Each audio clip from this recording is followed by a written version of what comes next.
Hey guys, तो आज हम एक्सप्लेन करने जा रहे हैं my dress up darling anime series के एपिसोड नंबर 6 को। So let's start. पिछले एपिसोड में हमने देखा कि गोजो नींद में बोल रहा होता है कि कीतागावा तुम सच में बहुत खूबसूरत लग रही थी, और ये सुन के कीतागावा बहुत एम्बैरेसिंग फील करने लगती है। एपिसोड 6 की स्टार्टिंग में हम देखते हैं कि कीतागावा और गोजो मिलके गोजो के घर पे कीतागावा के शिजुको तान वाले आउटफिट को धोने का यानी वॉश करने का ट्राई कर रहे होते हैं। वो एक बुक में से चेक कर रहे होते हैं कि इस तरह के आउटफिट और विग को कैसे वॉश किया जाता है। वो दोनों पहले विग को लेते हैं। उसमें लिखा होता है कि पोर फैब्रिक को पहले कोल्ड या वार्म वाटर में रख के सॉफ्ट करना, देन जेंटली कोम करके वॉश करना होता है। गोजो रीड कर रहा होता है और वैसे वैसे कीतागावा उस विग को पानी में डाल के प्रेस कर रही होती है ताकि वो सॉफ्ट हो जाए। और उस बुक में लिखा होता है कि ज़्यादा प्रेस या स्क्वीज करने से विग डैमेज हो सकता है, इसलिए कीतागावा बहुत धीरे से और ध्यान से विग को साफ़ कर रही होती है। गोजो रीड कर रहा होता है कि अब नेक्स्ट उसको टॉवेल में रखना है ताकि उसका सारा मॉइस्चर निकल जाए, और लास्ट उसको वैसे ही सूखने देना है। And you are done. Kitagawa वैसे ही करते जाती हैं और कहती है कि ये तो कितना आसान था, मुझे लगा था ये काफ़ी मुश्किल होगा। कि तभी कीतागावा का ध्यान गोजो पे जाता है। गोजो बस बुक्स में से इंस्ट्रक्शंस रीड कर रहा होता है, लेकिन वो इतने ध्यान और प्यार से मासूमियत के साथ वो इंस्ट्रक्शंस रीड कर रहा होता है कि कीतागावा उसको देखते ही रह जाती है और फिर से एम्बैरेसिंग फील करने लगती है और ब्लश करके लाल होने लगती है। गोजो रीड कर रहा होता है कि कपड़ों पे स्वेट के स्टेन्स आ जाते हैं, इसलिए हमें उन्हें हाथों से ही वॉश करना चाहिए। तभी गोजो की नज़र कीतागावा पे जाती है तो वो उसको ही देख रही होती है, और गोजो बस उसको देख के एक छोटी सी स्माइल कर देता है, लेकिन उसकी वो स्माइल देखी कीतागावा की और ही हालत ख़राब हो जाती है। आगे हम देखते हैं कि गोजो की कज़न उसके ग्रैंडपा को वापस घर छोड़ने के लिए आ रही होती है। ग्रैंडपा उसको बताते हैं कि उस दिन उन्होंने गोजो के पास लेडीज़ अंडरगारमेंट्स देखे, तो इसलिए वो शौक से गिर पड़े। उस पर गोजो की कज़न बोलती है कि वो बस स्टॉकिंग्स ही तो थे, उसमें इतनी कोई बड़ी बात नहीं है, और वो ग्रैंडपा को घर पे छोड़ के चली जाती है। ग्रैंडपा घर में जाते हैं और गोजो से कहते हैं कि मुझे माफ़ करना कि मैं 2 वीक्स तक शॉप से दूर रहा। कि तभी ग्रैंडपा की नज़र गोजो के हाथ में पकड़ी कीतागावा की ड्रेस पे जाती है। वो शॉक हो जाते हैं कि तभी वहाँ पे कीतागावा भी आ जाती है, और ग्रैंडपा ज़ोर से चिल्ला के वॉल पे जाके गिर जाते हैं। उनकी पीठ पे थोड़ी चोट आ जाती है। अब अगले सीन में हम देखते हैं कि गोजो ने ग्रैंडपा को कीतागावा के बारे में सब बता दिया था, और वो ग्रैंडपा की पीठ पे बैंडेजेस लगाते हुए बताता है कि हमने कुछ भी इनएप्रोप्रिएट नहीं किया है ग्रैंडपा। जिस पे ग्रैंडपा कीतागावा से माफ़ी मांगते हैं कि मुझे ऐसे नहीं चिल्लाना चाहिए था, और ग्रैंडपा गोजो के बनाई आउटफिट को देखकर उसकी तारीफ़ करने लगते हैं। बोलते हैं कि मैं सच में इम्प्रेस हूँ गोजो कि इस ड्रेस को तुमने बनाया है। जिस पे गोजो बोलता है कि मुझे इस पे अभी बहुत काम करना बाकी है। तो ग्रैंडपा उसको कह रहे होते हैं कि मेरे ख्याल से तो ये ड्रेस पूरी तरह से सही है, और इस तरह गोजो और ग्रैंडपा का डिस्कशन शुरू हो जाता है। दूसरी तरफ कीतागावा गोजो को और उसकी बातों को देखकर उनसे नज़र नहीं हटा पा रही होती है, और पैनिक हुए सोच रही होती है कि क्यों मैं गोजो कुन से ध्यान अपना क्यों नहीं हटा पा रही हूँ। क्या नहीं, कहीं मैं गोजो कुन को लाइक तो नहीं करने लग गई, या मैं कहीं गोजो से प्यार तो नहीं करने लग गई। उसको जैसे खुद पे कंट्रोल ही नहीं रहा था। वो खुद को बोल रही होती है कि no wait, I seriously can't. वो गोजो को देखे जा रही होती है और सोच रही होती है कि गोजो कितना ज़्यादा अडोरेबल है।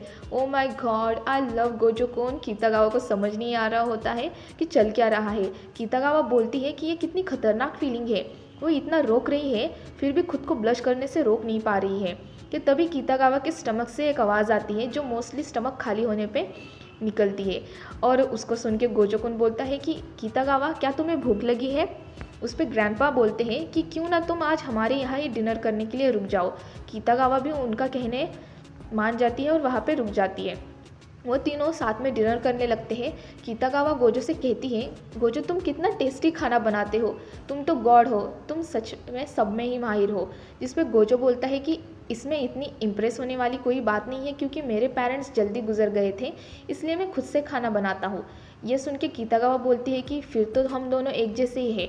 मेरी मम्मी भी बीमारी की वजह से जल्दी ही चली गई थी, और फिर पापा भी अपने काम से बाहर रहते हैं, तो इसलिए मैं अकेली रहती हूँ। ये सुन के ग्रैंडपा कीतागावा से पूछते हैं कि फिर क्या तुम प्रॉपर मील्स लेती हो। जिस पे कीतागावा बोलती है, हाँ मैं प्रॉपर फूड तो खाती हूँ, बट मोस्टली कन्वीनियंस स्टोर से, लेकिन कभी कभी मैं खुद से भी बना लेती हूँ। कीतागावा उनको अपने फ़ोन में से एक डिश की पिक्चर दिखाती है। यह है नाटो। इसको फ्रोज़न फ्राइड और फ्रोज़न चिकन से बनाया जाता है। ये सब सुन के ग्रैंडपा कीतागावा को पूछते हैं कि क्या ये सब खा के तुम्हें अपना प्रॉपर न्यूट्रिशन मिल पाता है। जिस पे कीतागावा बोलती है कि हाँ, मैं रोज़ सुबह योगर्ट और दूध पीती हूँ, इसलिए मैं बिल्कुल ठीक हूँ। लेकिन ग्रैंडपा कीतागावा से कहते हैं कि क्यों ना तुम अब से रोज़ डिनर करने के लिए हमारे घर आ जाया करो। गोजो, तुम्हें भी एतराज़ नहीं है ना।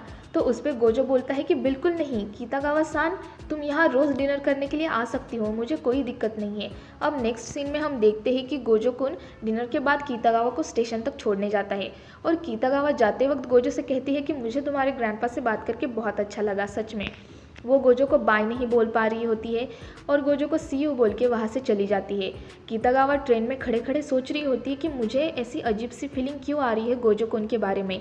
वो बस गोजो के ही बारे में सोच रही होती है और उसको याद आता है कि गोजो उसके ग्रैंडपा से कह रहा था कि हमने कुछ इनएप्रोप्रिएट नहीं किया। तो कीतागावा सोचती है कि क्या होगा अगर हमने सच में कुछ इनएप्रोप्रिएट कर लिया। तो बस यहाँ से सीन शिफ्ट होता है और हम देखते हैं कि एक मिडिल स्कूल की लड़की बारिश में भीगते हुए गोजो के शॉप पे आती है। गोजो के ग्रैंडपा उसको देख के सोचते हैं कि शायद ये गोजो की दोस्त होगी, इसलिए वो उस लड़की को घर में बुलाते हैं।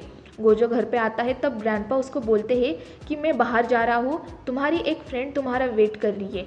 वो काफ़ी भीग गई थी, इसलिए मैंने उसको बाथ लेने के लिए बोला है, उसको जूस देना भूलना मत। और ग्रैंडपा वहाँ से चले जाते हैं। गोजो को कुछ समझ नहीं आ रहा होता है क्योंकि कीतागावा बोली थी कि आज उसको कुछ काम है, तो वो आज उसके घर पे नहीं आ सकती और उसके अलावा मेरा कोई फ्रेंड भी नहीं है, तो अंदर कौन होगा। गोजो काफ़ी डर जाता है, उसको लगता है कि कहीं वो फ्रेंड बन के आई हुई कोई भेड़ूपिया या फिर चोर तो नहीं। गोजो वैसे ही डरते डरते ज़ोर से रूम का दरवाज़ा खोलता है और अंदर देखता है तो एक लड़की शॉवर से बिना कपड़ों के बाहर आके अपने बाल सुखा रही होती है। गोजो उसको देख के ज़ोर से बोलता है कि एक बच्ची। वो लड़की गोजो को देखकर ज़ोर से चिल्लाती है और पैर फिसल के गोजो के सामने ही गिर जाती है। वो लड़की पूरी नेकेड होती है और उसकी बॉडी बहुत सॉफ्ट दिख रही होती है। गोजो को तभी उसके बचपन की एक बात याद आ जाती है जहाँ पे वो हीना डॉल के फेस को देख के ग्रैंडपा से बोल रहा होता है कि ग्रैंडपा इस हीना डॉल को हेयर्स क्यों नहीं है। तब ग्रैंडपा उसको बताते हैं कि हम हीना डॉल को पहले उनका फेस ड्रॉ करते हैं, देन उनको हेयर्स लगाते हैं और फिर उनकी बॉडी को उनके हेड से अटैच करते हैं। और तब गोजो बोलता है कि इसलिए हीना डॉल इतनी सिल्की स्मूथ होती है। गोजो अपने ख्यालों से बाहर आता है तो वो लड़की काफ़ी डर गई होती है और गोजो भी उसको ऐसे देखकर बहुत ही ज़्यादा डर जाता है और दोनों ही ज़ोर से चिल्लाते हैं। अब अगले सीन में हम देखते हैं कि वो लड़की और गोजो हॉल में बैठे हुए होते हैं और गोजो उसको सॉरी बोल रहा होता है। गोजो उसको पूछता है कि लेकिन आखिर तुम यहाँ पे कर क्या रही हो। तब वो लड़की कहती है कि मैं यहाँ पे आउटफिट के लिए आई थी, तुम ही हो ना जो कॉस्ट्यूम बनाते हो। गोजो ये सुन के बहुत खुश हो जाता है और सोचता है कि ये लड़की हीना डॉल के बारे में बोल रही है। गोजो को लगता है कि वो यहाँ पे हीना डॉल्स कैसे बनती है ये देखने के लिए आई है। ये सुन के गोजो झट से बोलता है कि हाँ, वो मैं ही हूँ जो आउटफिट्स बनाता हूँ, और एक नोटबुक निकालता है जिसमें वो उसके शॉप में विजिट करने वालों की इन्फॉर्मेशन लिखता है और उस लड़की को पूछता है कि तुम्हारा और तुम्हारे स्कूल का क्या नाम है। वो लड़की बोलती है कि मेरा नाम है साजुना इनुई, मैं साकुरा नोमिया गर्ल्स हाई स्कूल में सेकेंड ईयर में पढ़ती हूँ। गोजो सोचता है कि ये तो मुझसे भी बड़ी है।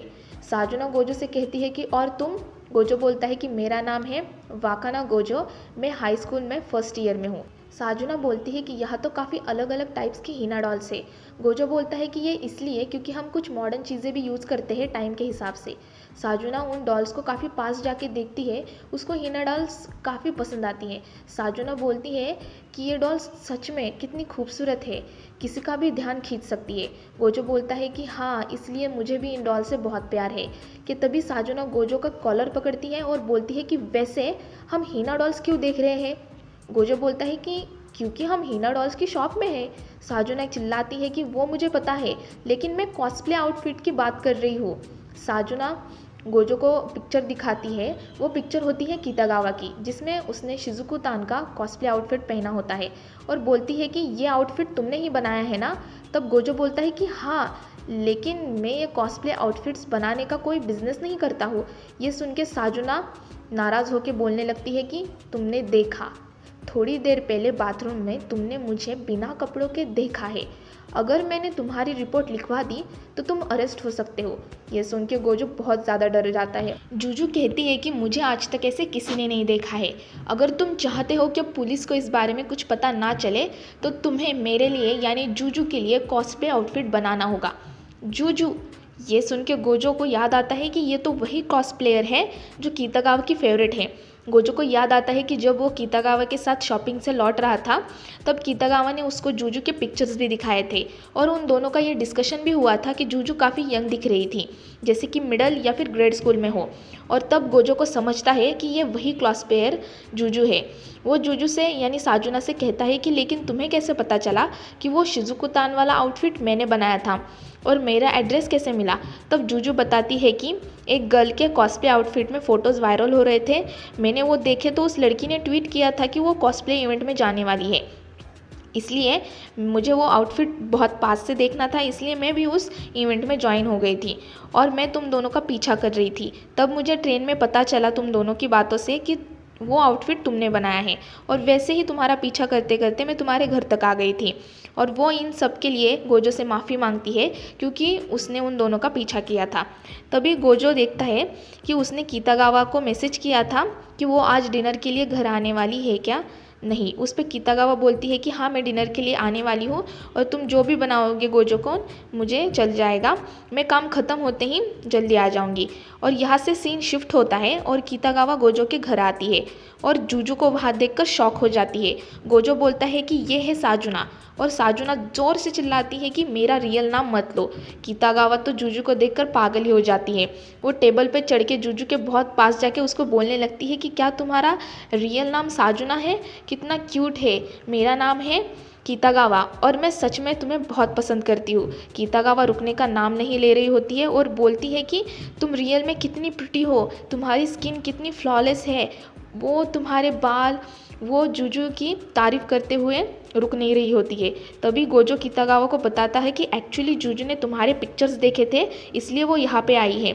ये सुन के तो जैसे कीतागावा हवा में उड़ने ही लगती है और सोचती है कि एक कॉस्प्ले गॉडेस ने मेरे पिक्चर्स देखे और खुशी से जूजू के ऊपर जैसे टूटी पड़ती है और उसके बहुत पास जाके कहने लगती है कि इसका मतलब तुम मेरे एग्जिस्टेंस के बारे में जानती हो। जूजू कहती है कि कुछ और सोचो मत, मुझे तुम में कोई इंटरेस्ट नहीं है, मुझे बस तुमने पहने हुए आउटफिट में इंटरेस्ट है, इसलिए मैं गोजो के पास आई हूँ।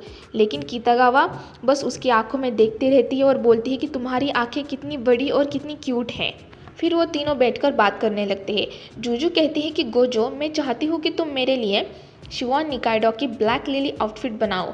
कीतागावा बोलती है कि क्या वही शिवॉन जो फ्लावर प्रिंसेस ब्लेस कॉस्प्ले में है? गोजो बोलता है कि मुझे नहीं पता क्योंकि मैं ज़्यादा एनीमे नहीं देखता। फिर कीतागावा उसको बताने लगती है कि शिवॉन फ्लावर प्रिंसेस ब्लेस में से एक कैरेक्टर है, वो मैजिकल गर्ल्स फ्लावर प्रिंसेस बन के प्रोटैगनिस्ट के साथ मिलकर लड़ाई करती है और वहाँ हमें उस एनीमे का सीन दिखाया जाता है जहाँ पे वो लिली प्रिंसेस उसकी सिस्टर के साथ फाइट कर रही होती है। प्रिंसेस लिली को पता चलता है कि उसकी बहन नियॉन ही एनिमी है। वो अपने सिस्टर को पूछ रही होती है कि वो ऐसा सब क्यों कर रही है। तब नियॉन बोलती है कि हैप्पीनेस हमेशा नहीं रहती, हमारी फैमिली को सब नीचा दिखाते हैं और तुम इसे बचाना चाहती हो। नियॉन बोलती है कि मैं बस डिस्ट्रक्शन चाहती हूँ और यह सब प्रिंसेस लिली सह नहीं पाती और यहाँ पे प्रिंसेस लिली का एक अमेजिंग रस्टिंग सीन दिखाया जाता है और यहाँ से ही ये एनीमे ग्रेड स्कूल और गर्ल्स बॉयज़ में बहुत फेमस हो गया था। जब कीतागावा ये सब बता रही होती है तब जूजू सोच रही होती है कि शायद इस लड़की को एनीमे के ओरिजिन और उसके कैरेक्टर्स के बारे में कुछ पता नहीं है। फिर जूजू बोलती है कि शिवॉन की लाइफ में बहुत सारी मुश्किलें हैं, फिर भी वो हमेशा स्माइल करती रहती है। यही एक रीज़न है कि मुझे वो कैरेक्टर बहुत पसंद है, इसलिए मैं इस बारे में कोई भी कॉम्प्रोमाइज़ नहीं करना चाहती हूँ। मैं आउटफिट खरीद भी लूँ तो भी मुझे उसको अल्टर करना पड़ेगा, इसलिए मैं चाहती हूँ कि कोई मेरे लिए वो आउटफिट बनाए जो मुझे परफेक्टली फिट होगा। गोजो सोचने लगता है कि Juju sama as a black lily princess मैं तो ये आउटफिट बनाने में मर ही जाऊंगा। कि तभी जूजू कीतागावा से कहती है कि तुम्हें शिवॉन इतनी पसंद है तो तुमने उसका कॉस्प्ले आउटफिट क्यों नहीं ट्राई किया। जिस पे कीतागावा बोलती है कि एक्चुअली मेरी हाइट थोड़ी बड़ी है तो इसलिए मैं उस कैरेक्टर में फ़िट नहीं बैठूंगी। मैं नहीं चाहती कि मेरे वजह से कोई कैरेक्टर ख़राब लगे और मैं कोई भी कॉस्प्ले करूँ तो मैं जितना ज़्यादा उस कैरेक्टर की तरह दिख पाऊँ उतना ज़्यादा दिखना पसंद करती हूँ। अगर बात इस एनीमे की है तो मैं नियॉन बनना पसंद करूँगी। ये सुन के जूजू को बहुत बुरा लगता है कि उसने कितागावा को गलत समझा कि उसको कॉस्प्ले के बारे में कुछ पता नहीं है, लेकिन वो तो बिल्कुल वैसी है जैसे कॉस्प्लेयर्स मुझे पसंद है। और जूजू तो रोने ही लगती है और कितागावा से माफ़ी मांगती है। फिर जूजू कहती है कि मैं अब घर चली जाती हूँ और गोजो से उसका कॉन्टैक्ट नंबर मांगती है ताकि वो आउटफिट को लेके गोजो के साथ बात कर सके। और कहती है कि क्या तुम और कितागावा डेट कर रहे हो, जिस पे गोजो कहता है कि नहीं, मैंने आज तक किसी लड़की को डेट नहीं किया है। और वो यूनिफॉर्म लाने के लिए चला जाता है। और ये सुन के कितागावा इतनी खुश हो जाती है कि गोजो की कोई गर्लफ्रेंड नहीं थी और ना ही उसकी कोई अभी गर्लफ्रेंड है। फिर कितागावा जूजू को कहती है कि एक्चुअली मैं नियॉन का कॉस्प्ले इसलिए करना चाहती हूँ क्योंकि अगर मैं नियॉन बन जाऊँ तो तुम्हारे साथ कॉस्प्ले कर पाऊँगी। और तुम तो मेरी पूरी बात सुने बिना ही मुझसे माफ़ी मांगने लग गई। यहीं पे एपिसोड 6 ख़त्म हो जाता है। अगर आप ऐसे ही किसी एनिमे कंटेंट की वीडियो देखना चाहते हैं तो हमें अपना टॉपिक कमेंट करके ज़रूर बताएं। हम पूरा ट्राई करेंगे कि आपके रिक्वेस्टेड टॉपिक का एक्सप्लेनेशन आपको सर्व कर सकें। अब अगर आपको Soul and Land anime series के कैरेक्टर टैग हाउ की पावर्स एंड एबिलिटीज़ के बारे में जानना है तो डिस्क्रिप्शन में दिए गए वीडियो के लिंक पर क्लिक करके आप चेकआउट कर सकते हैं। अब अगर ये वीडियो आप सबको पसंद आई हो तो इसे लाइक और शेयर करें और ऐसे ही कंटेंट के लिए हमारे चैनल को सब्सक्राइब करें। आज के लिए बस इतना ही। हम जल्दी लौटेंगे एक नई वीडियो के साथ। टिल देन कीप वॉचिंग एंटिक स्थान। सायोनारा।